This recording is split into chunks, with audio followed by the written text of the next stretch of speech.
Hello, this is DMcDonald. I am signing in to present Case 8, which is the data analytics of boutique hotels.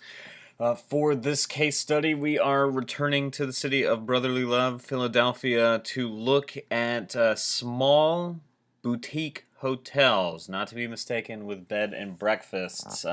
This image is of I wouldn't exactly say a boutique hotel, but that's the Ritz-Carlton of Philadelphia right there to the left. And on the right, you have City Hall. So this is a hotel that will be right in the city center. So for this, we are actually looking to talk about our customers. We're going to help the Philadelphia Association of Boutique Hotels learn about their customers.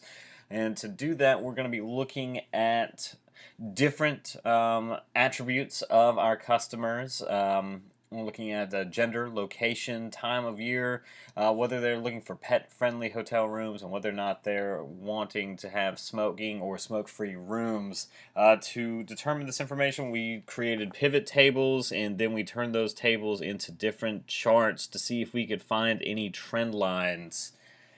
And so start off looking at our pet-friendly and smoke-free rooms. This is a chart of hotel rooms that had been booked throughout the city based upon the attributes of whether or not they were pet-friendly and smoke-free.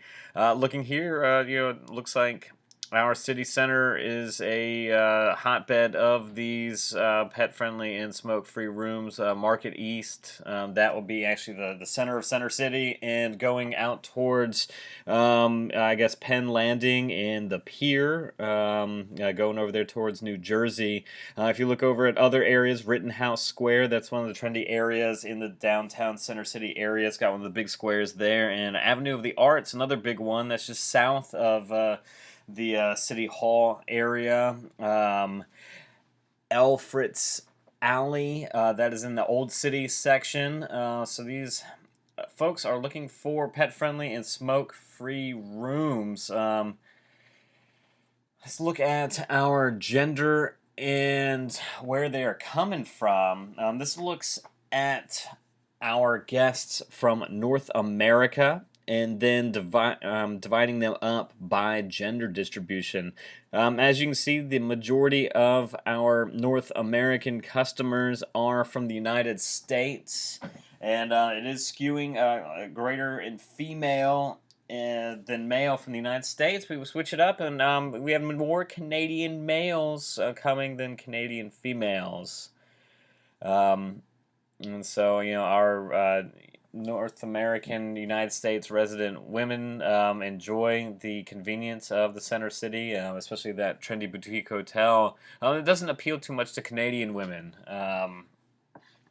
but our men are coming to our hotels as well.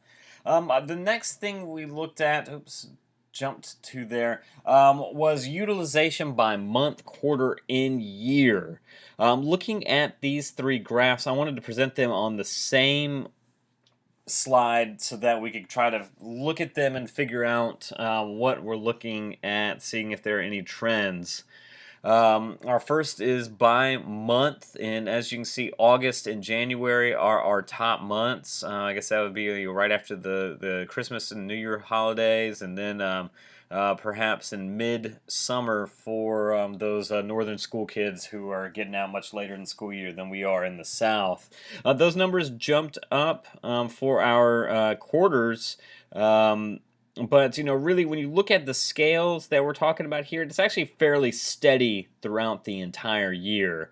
We're talking give or take 200 people when we talk about it by quarters. If you're looking at down by the month, it's, roughly similar from month to month.